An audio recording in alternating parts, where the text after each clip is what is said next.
Hello बच्चों, good morning, good evening, good afternoon. जब भी आप हमारा वीडियो देखें, myself Shivant Tripathi and welcome to our channel. और आज हम क्लास 11th की जो जीओसी हमने स्टार्ट किया था, तो क्लास 11th की हम पार्ट फर्स्ट में हमने जीओसी में इंडक्टिव इफेक्ट डिस्कस किया था। ठीक है, अभी उसमें बहुत सी चीज़ें बताना बाकी है, आपको ऑर्डर बताना बाकी है, इंडक्टिव इफेक्ट आपने क्यों पढ़ा वो बताना बाकी है, उसका एप्लीकेशन बताना बाकी है। ठीक है, तो अभी काफ़ी कुछ पढ़ना उसमें बाकी है। उससे को बताने से पहले, उसको स्टार्ट करने से पहले मैंने रेडॉक्स में आपको कुछ होमवर्क दिए थे, बैलेंसिंग के लिए आपको कुछ होमवर्क दिए थे। तो एक बच्चे ने मेरे पास मैसेज किया था कि एक इक्वेशन उसका बैलेंस नहीं हो रहा था। ठीक है, बेसिक मीडियम का था, एक इक्वेशन उसका बैलेंस नहीं हो रहा था। तो क्योंकि हम एक बार करके दिखा देते हैं जो इक्वेशन उसने मुझे भेजा था कि बैलेंस नहीं हुआ था। ठीक है, ये आपके पास इक्वेशन है, क्रोमियम था, chlorate ion, chromium trioxide plus chlorate ion आपका बना था। ये जो मीडियम था आपका, ये आपको मैंने बेसिक मीडियम प्रोवाइड किया था। ठीक है, तो आपको बेसिक में इसको बैलेंस करना था। ठीक है, तो चलिए स्टार्ट करते हैं इसको बैलेंस करना। चलिए, तो हम स्टार्ट करते हैं अपनी इक्वेशन को बैलेंस करना। ठीक है, चलिए देखिए, यहां जो आपका क्रोमियम है, ये क्रोमियम आपका यहां 0 में है। ठीक, यहां जो आपका क्रोमियम में है, ये आपका क्रोमियम +3 में है। अब जैसे कैसे +3 में है, देखो OH पे कितना माइनस होता है, आपको पता है कि एक OH पर एक माइनस होता है। कितना OH है, 3 माइनस, भाई 3 OH है तो 3 माइनस। तो आप जिसका निकालना है उसका x मानिए, 3 OH है, सीधे आप 3 माइनस इज इक्वल टू 0 कर दीजिए, x इज इक्वल टू उसको उधर भेज दीजिए तो +3 आ जाएगा। ठीक, चलिए, तो यहाँ आपका जो ये है +3 में है। चलिए, आपको जो मैंने बताया था आप क्या करेंगे, एक आप कर लीजिए ऑक्सीडेशन हाफ रिएक्शन और एक तरफ कर लीजिए रिडक्शन हाफ रिएक्शन। ठीक, चलिए भाई 0 से +3 हो रहा है, ऑक्सीडेशन नंबर इंक्रीज कर रहा है। ऑक्सीडेशन नंबर इंक्रीज करने का मतलब क्या होता है कि उसका क्या हो रहा है, ऑक्सीडेशन हो रहा है। मतलब हम लिख सकते हैं क्रोमियम कन्वर्ट हो रहा है CrOH3। चलिए जरा इनको चेक करिए, क्लोरीन का x 4 2 8, 8 माइनस बन जाएगा 7, मतलब कि यहां क्लोरीन आपका +7 में है और यहां क्लोरीन आपका +5 में है। 3 दूनी 6, 6 में से एक उधर गया तो आपका 5।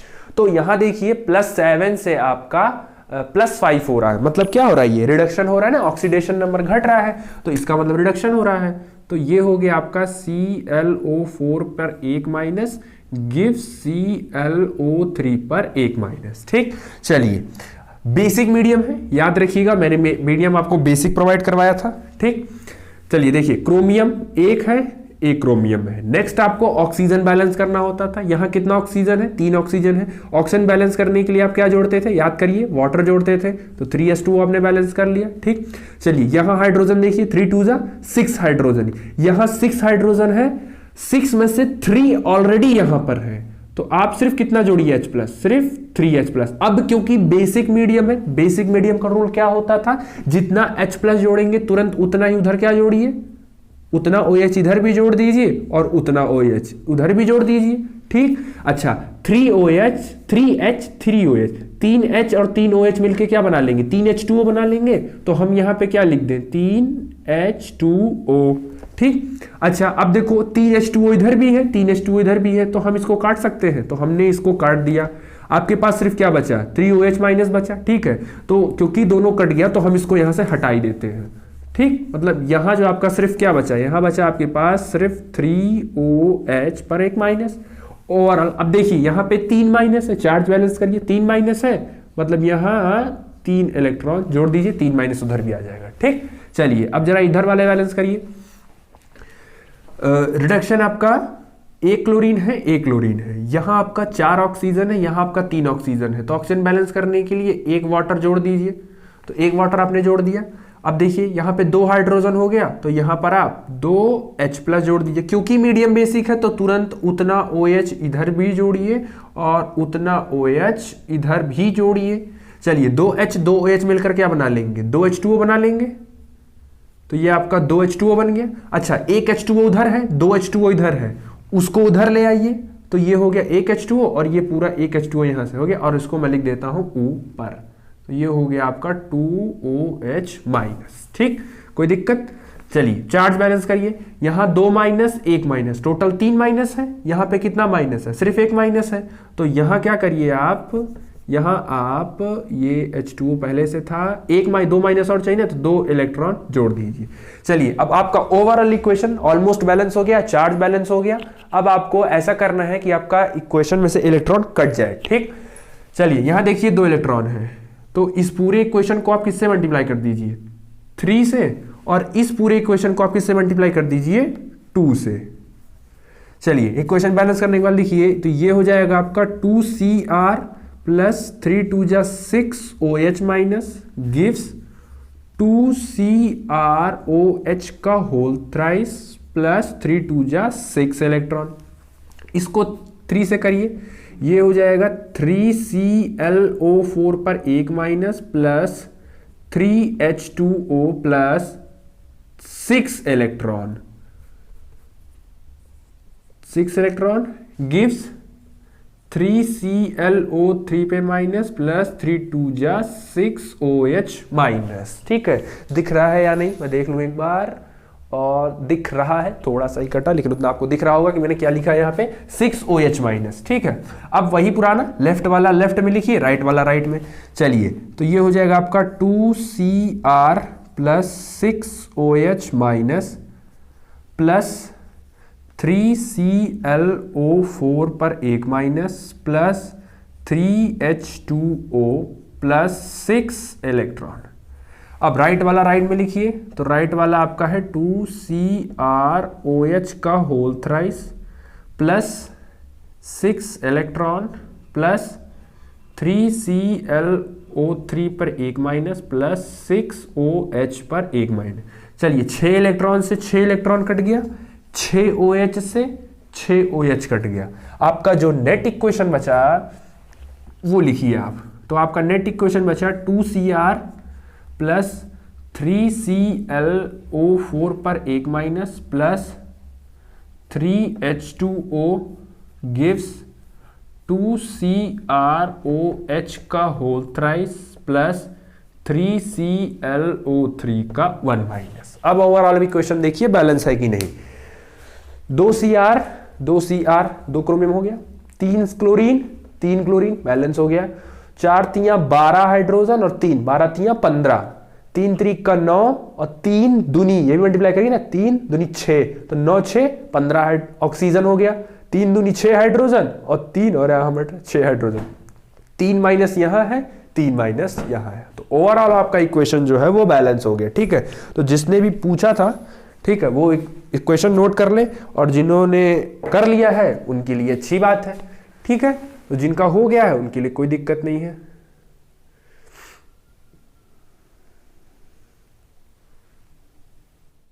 चलिए तो हम अपना टॉपिक स्टार्ट करते हैं। जैसा कि हम पिछले लेक्चर में जीओसी में क्या पढ़ रहे थे, पिछले लेक्चर में जीओसी में हम पढ़ रहे थे इंडक्टिव इफेक्ट। ठीक है, तो हमने ये आपको पढ़ाना स्टार्ट किया था इंडक्टिव इफेक्ट। इसमें हमने आपको कुछ चीजें आपको बता दी थी। ठीक है, जैसे क्या बताई थी हमने कहा था कि इंडक्टिव इफेक्ट के लिए सबसे पहली जो कंडीशन क्या होती है वो क्या होना चाहिए, सिग्मा बॉन्ड होना चाहिए। ठीक है, तो कुछ चीजें, ये इंडक्टिव इफेक्ट आपका परमानेंट इफेक्ट होता है। ठीक, चलिए कुछ जनरल पॉइंट है उसके बारे में हम लिख देते हैं आपको। जैसे इंडक्टिव इफेक्ट जो होता है, जनरली आपका inductive effect displacement of sigma electron. ठीक है, मैंने स्पेशली बोला था आपसे कि डिस्प्लेसमेंट ऑफ किसका इलेक्ट्रॉन होता था, यहाँ पे सिग्मा इलेक्ट्रॉन का डिस्प्लेसमेंट होता था। ठीक, दूसरा ये इफेक्ट आपका परमानेंट इफेक्ट है। जो नोट्स नहीं बना रहे हैं वो वीडियो से बना ले नोट्स, और जिनके पास नोट्स ऑलरेडी है वो अपना नोट्स चेक करते रहे। ठीक, दूसरा है आपके पास परमानेंट इफेक्ट होता था। ठीक है, 3 कार्बन के बाद, मतलब बियॉन्ड थर्ड कार्बन जो इंडक्टिव की पावर होती थी, ठीक है, इंडक्टिव की जो पावर होती है वो धीरे धीरे घटने लगती है। ठीक है, 3 कार्बन के जाने के बाद इंडक्टिव की पावर घटने लगती है। ठीक, नेक्स्ट आपको ये है कि आपका इसमें एटम जो होता है, एटम अपना एटॉमिक ऑर्बिटल नहीं छोड़ता है। वो क्या होता था, मैंने क्या बताया था, अगर आपको पिछला लेक्चर याद होगा तो मैंने आपको यह बताया था कि इंडक्टिव इफेक्ट में एक एटम जो उसमें ज्यादा इलेक्ट्रोनेगेटिव होता था, वो ज्यादा इलेक्ट्रोनेगेटिव वाला एटम सिग्मा बॉन्ड के इलेक्ट्रॉन को अपनी तरफ अट्रैक्ट करता था, मतलब इलेक्ट्रॉन सिर्फ उसकी तरफ शिफ्ट होता था। अब इलेक्ट्रॉन किसके अंदर पाया जाता है, आपका एटॉमिक ऑर्बिटल के अंदर पाया जाता है। तो इलेक्ट्रॉन शिफ्ट होगा तो इलेक्ट्रॉन किस में है, ऑर्बिटल में, तो वो पूरा का पूरा ऑर्बिटल लेके शिफ्ट हो जाएगा। ऑर्बिटल नहीं छोड़ेगा अपना, लेकिन पूरा का पूरा ऑर्बिटल लेके ही शिफ्ट हो जाता था। तो ये याद रखिएगा, ठीक है। नेक्स्ट आपको मैंने बताया कि जनरली ये सिर्फ और सिर्फ कहां पे मिलेगा, आपको सिग्मा बॉन्ड में मिलेगा। सिग्मा बॉन्ड का मतलब जनरली आप समझते हैं, अगर आपने केमिकल बॉन्डिंग पढ़ा होगा, सिंगल बॉन्ड को ही सिग्मा बॉन्ड बोलते हैं। और सिंगल बॉन्ड सिर्फ कहां पे प्रेजेंट होता है, एल्केन में बेसिकली आपका सिंगल बॉन्ड ही प्रेजेंट होता है, ठीक है, कोई दिक्कत। जनरली मैंने बता दिया कि जैसे जैसे आप डिस्टेंस बढ़ाएंगे, डिस्टेंस बढ़ाते ही इंडक्टिव की पावर घटती है। मतलब हम बोल सकते हैं distance is 1 upon inductive effect. ये दोनों एक दूसरे के इनवर्सली प्रोपोर्शनल होते हैं, ठीक। अच्छा, उसके बाद मैंने बताया आपको कि पार्शियल चार्जेस आर डेवलप, कुछ पार्शियल चार्जेस डेवलप हो जाते हैं, ठीक है। तो इतना पॉइंट आप इंडक्टिव इफेक्ट में नोट कर लीजिए, जो वीडियो से नोट बना रहे हैं वो इतना पॉइंट आप नोट कर लीजिए। मैंने क्या बताया, इंडक्टिव इफेक्ट क्या होता है, सिग्मा इलेक्ट्रॉन का किसी मोर इलेक्ट्रोनेगेटिव एटम की तरफ शिफ्ट होना। इंडक्टिव इफेक्ट आपका परमानेंट इफेक्ट है, 3 कार्बन के जाने के बाद इसकी पावर घट जाती है। किसी भी इलेक्ट्रॉन, किसी भी एटम में जिसका इलेक्ट्रॉन होता है वो ऑर्बिटल में रहता है, जिसको हम उसका एटॉमिक ऑर्बिटल कहते हैं। वो अपना एटॉमिक ऑर्बिटल नहीं छोड़ता है, पूरा का पूरा ऑर्बिटल लेके शिफ्ट हो जाता है। जनरली ये सिग्मा बॉन्ड में ही पाया जाता है। सिग्मा बॉन्ड मतलब सिंगल बॉन्ड, सिंगल बॉन्ड हम मतलब एल्केन बोलते हैं, ठीक है। डिस्टेंस और इंडक्टिव इफेक्ट, क्योंकि यहां आपने देखो 3 कार्बन के बाद पावर कम हो रही है, मतलब डिस्टेंस पे डिपेंड कर रहा है। जैसे जैसे डिस्टेंस बढ़ाओगे इंडक्टिव इफेक्ट की पावर कम होगी और जनरली पार्शियल चार्जेस पे डेवलप होने लगते हैं, ठीक, कोई दिक्कत। चलिए अब जरा इसको हम करके दिखा देते हैं आपको, कंपाउंड में एक बार रिवीजन, क्विक रिवीजन करा देते हैं, ठीक। जैसे ये आपके पास एक कंपाउंड हो गया और मैंने बताया था आपको एक ये यहां पे हो गया, ठीक। अब इमेजिन करिए कि यहां पर electronegativity of X is greater than of electronegativity of carbon.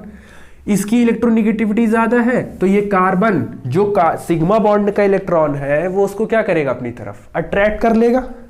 इसको अपनी तरफ अट्रैक्ट करेगा मतलब इलेक्ट्रॉन थोड़ा सा इसकी तरफ शिफ्ट हो जाएगा। इसकी तरफ शिफ्ट होने का मतलब इस पे इलेक्ट्रॉन शिफ्ट हुआ है तो इस पे थोड़ा सा पार्शियल माइनस, इस पे थोड़ा सा पार्शियल प्लस आ जाएगा, ठीक। इस पे डबल पार्शियल प्लस, इस पे ट्रिपल पार्शियल प्लस, और इसके आगे क्योंकि बोल ही दिया है कि 3rd कार्बन के बाद थोड़ा सा इंडक्टिव पावर क्या होता है, कम हो जाता है, ठीक।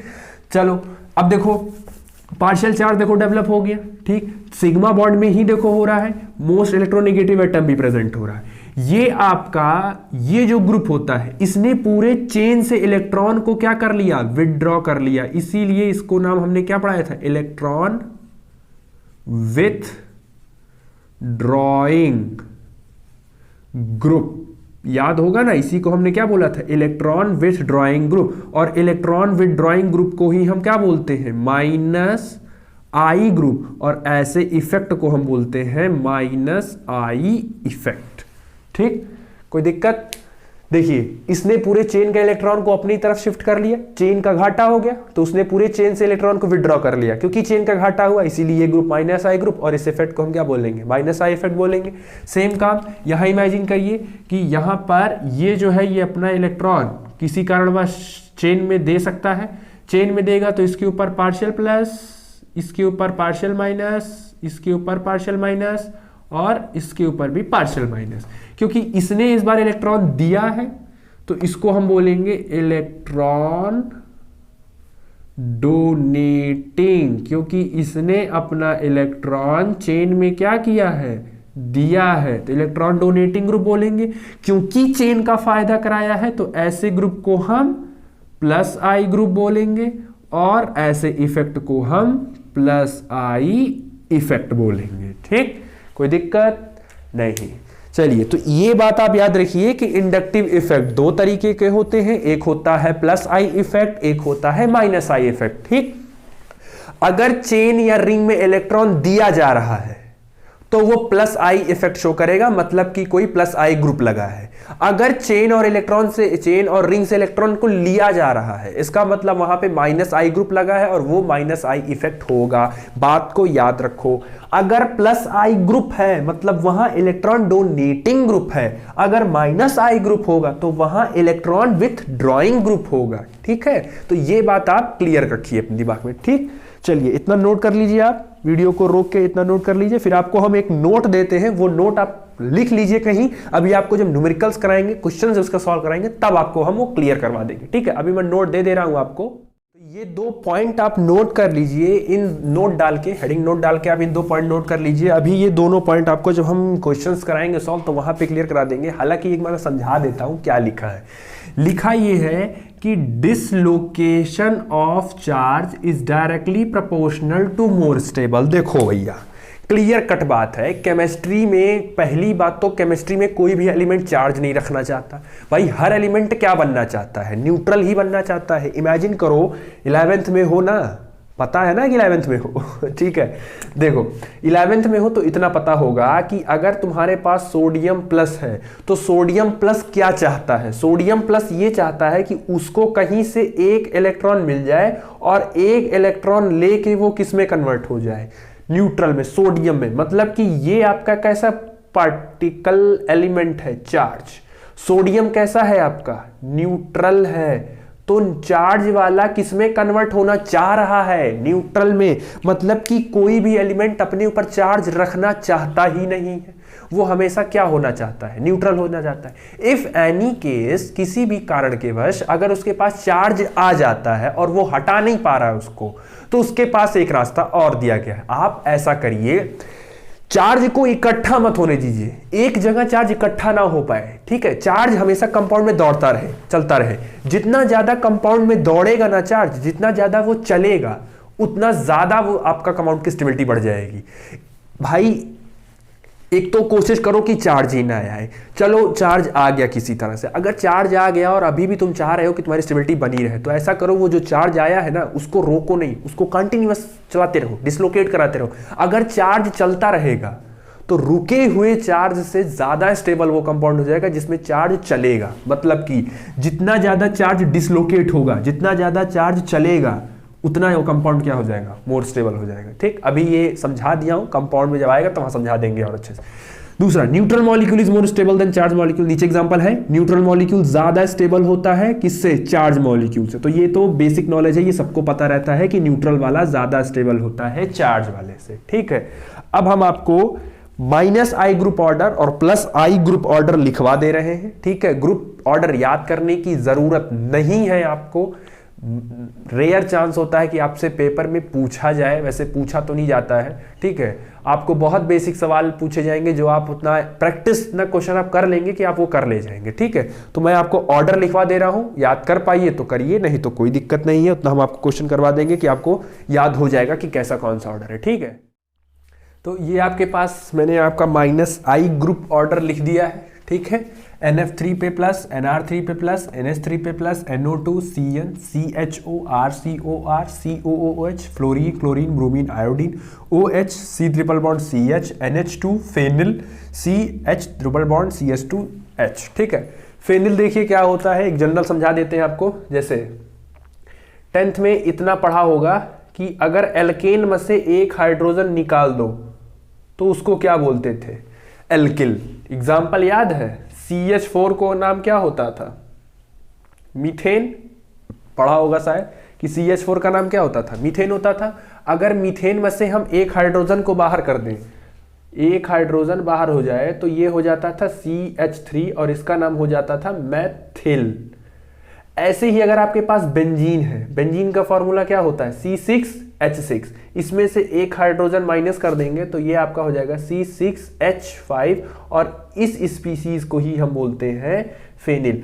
यानी एल्केन में से एक हाइड्रोजन गया तो उसको एल्किल बोलते हैं और अगर बेंजीन में से एक हाइड्रोजन गया तो उसको हम फेनिल बोलते हैं। ठीक है, तो ये ऑर्डर है, ऑर्डर लिख लीजिए आप, क्वेश्चंस में काम लगेंगे। ऑर्डर का बहुत ज़्यादा तो रहता नहीं है लेकिन फिर भी लिख लीजिए। ठीक है, तो ये आप लिख लीजिए -I ग्रुप ऑर्डर, अभी हम आपको +I ग्रुप ऑर्डर भी लिखवा दे रहे हैं। ठीक, चलिए ये आपका है +I ग्रुप ऑर्डर। ठीक है, ये देखिए आपका +I ग्रुप ऑर्डर है। +I ग्रुप में ऑर्डर आपके पास CH2-, NH-, O-, COO-। अच्छा ये देखिए, ये जो मैंने यहाँ लिखा है 3 डिग्री, 3 डिग्री का मतलब होता है टर्शियरी, 2 डिग्री का मतलब होता है सेकेंडरी, ठीक, और 1 डिग्री का मतलब होता है प्राइमरी। ठीक है, अभी हम समझाते हैं कि 3 डिग्री कैसे पहचानेंगे, 2 डिग्री कैसे पहचानेंगे, 1 डिग्री कैसे पहचानेंगे। ठीक है, ये हो गया मेथिल। अब एक बात याद रखिए, जितने एल्किल ग्रुप होते हैं वो सारे के सारे क्या होते हैं, +I ग्रुप होते हैं। +I इफेक्ट शो करेंगे वो लोग। जैसे 3 डिग्री में देखो ये जो CH3 लगा है, इमेजिन करो ये CH4 रहा होगा। अभी एग्जांपल देके समझाया ना पिछले वाले में कि CH4 रहा होगा, इसका एक हाइड्रोजन निकला होगा, तो ये आपका कैसा है, एक एल्किल है। एल्किल है मतलब कि ये +I इफेक्ट देगा, मतलब कि ये इलेक्ट्रॉन देगा, ये भी इलेक्ट्रॉन देगा, ये भी इलेक्ट्रॉन दे रहा है। अब 3 डिग्री का मतलब है आपका जो सेंटर कार्बन, आपका जो मेन कार्बन होगा, जिसमें सारी कहानी घूमने वाली होगी, वो जो मेन कार्बन होगा वो और कितने कार्बन कितने दिशा में अटैच है, कितने अलग अलग डायरेक्शन में अटैच है। अगर डायरेक्शन जितनी होती जाएगी वो बदलता जाएगा। ये मेन कार्बन है, कितने डायरेक्शन में अटैच है, 1 2 3, 3 डायरेक्शन में अटैच है। टर्शियरी यहां चेक करिए, मेन कार्बन आपका यही है, कितने डायरेक्शन में अटैच है कार्बन से, सिर्फ एक ऊपर एक नीचे, 2 ही डायरेक्शन में है, क्योंकि नीचे कौन है, हाइड्रोजन, कार्बन नहीं है, कार्बन सिर्फ यही दोनों है। तो ये वाला यहां 2 जगह है, तो सेकेंडरी हो गया। यहां चेक करिए, सिर्फ एक ही कार्बन से अटैच है, बाकी दोनों हाइड्रोजन है, तो इसीलिए ये प्राइमरी हो गया। ठीक है, तो ऐसे आप टर्शरी, सेकेंडरी, प्राइमरी बचाएंगे। अभी आपको और आगे हम बताएंगे, हालांकि ऑर्डर लिख लीजिए। और सबसे इंपॉर्टेंट पॉइंट है, ये याद रखिए कि जितने एल्किल ग्रुप होते हैं, एल्किल ग्रुप माने मेथिल, एथिल, प्रोपिल, ब्यूटिल, ये सब क्या है आपके +I ग्रुप शो करते हैं। ठीक है, वैसे मैं आपसे कहूं ब्यूटिल, अब जैसे मैं आपसे कहूं ब्यूटिल, तो ब्यूटिल में आप कितने कार्बन होते हैं आपको नहीं पता। 10th में कुछ तो पढ़ा होगा कि ब्यूट कितने कार्बन के लिए लगता है, 4 कार्बन के लिए। ब्यूटिल कहां से आया होगा, मेथिल कहां से आया था, मीथेन से, तो ब्यूटिल कहां से आया होगा, ब्यूटेन से। तो ब्यूटेन का, अच्छा ब्यूटेन मतलब वो क्या है, एल्केन है, और एल्केन का फॉर्मूला क्या होता था, CnH2n+2। अब याद हो तो अच्छी बात है, नहीं तो हाइड्रोकार्बन जब पढ़ाएंगे आपको तो वहां बताएंगे। ठीक है, मतलब कि यहां हो गया 4 दूनी 8, 8 2 10। अब इसमें से एक हाइड्रोजन आप निकाल दीजिए तो ये हो जाएगा C4H9। ये जो C4H9 है इसी को हम क्या बोलते हैं, ब्यूटिल बोलते हैं। ठीक है, तो जितने एल्किल ग्रुप हैं ये आपके +I इफेक्ट शो करते हैं। ठीक, चलिए नोट कर लीजिए इसको। चलिए, तो आपने इंडक्टिव इफेक्ट पढ़ लिया, उसका ऑर्डर पढ़ लिया, क्या कैसे होता है सब कुछ जान लिया। अब सबसे बड़ा सवाल, पढ़ा क्यों, कोई रीजन रहा होगा ना। इंडक्टिव इफेक्ट आखिर आपको पढ़ने से क्या फायदा है, क्या जरूरत थी आपको इतनी मेहनत करने की, इतना ऑर्डर याद करने की, तो क्या जरूरत है, यानी उस इंडक्टिव इफेक्ट का एप्लीकेशन क्या है। एप्लीकेशन है आपका कंपाउंड कितना ज्यादा एसिडिक है, कंपाउंड कितना ज्यादा बेसिक है। जैसे एक नॉर्मल सा अगर हम आपको से क्वेश्चन पूछे कि आप मुझे बताइए HCl ज्यादा एसिड है कि HCN ज्यादा एसिड है, तो एक नॉर्मल में बता देंगे कि आप HCl ज्यादा एसिड है HCN से। ठीक, चलिए हम फिर आपसे पूछते हैं कि आप मुझे बताइए H2SO4 ज्यादा एसिडिक है कि CH3COOH ज्यादा एसिडिक है, तो आप बोलेंगे कि H2SO4 ज्यादा एसिडिक है। चलिए बहुत अच्छी बात है।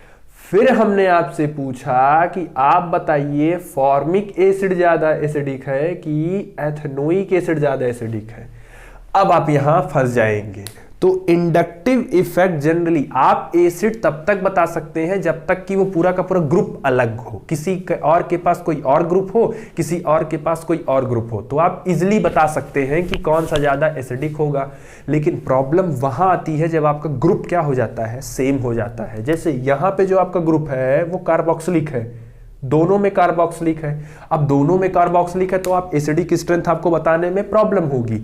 तो एसिडिक स्ट्रेंथ कौन ज्यादा एसिडिक है, कौन ज्यादा बेसिक है, ये बताने के लिए आप किसका इस्तेमाल करते हैं, इंडक्टिव इफेक्ट का इस्तेमाल करते हैं। ठीक, कोई दिक्कत?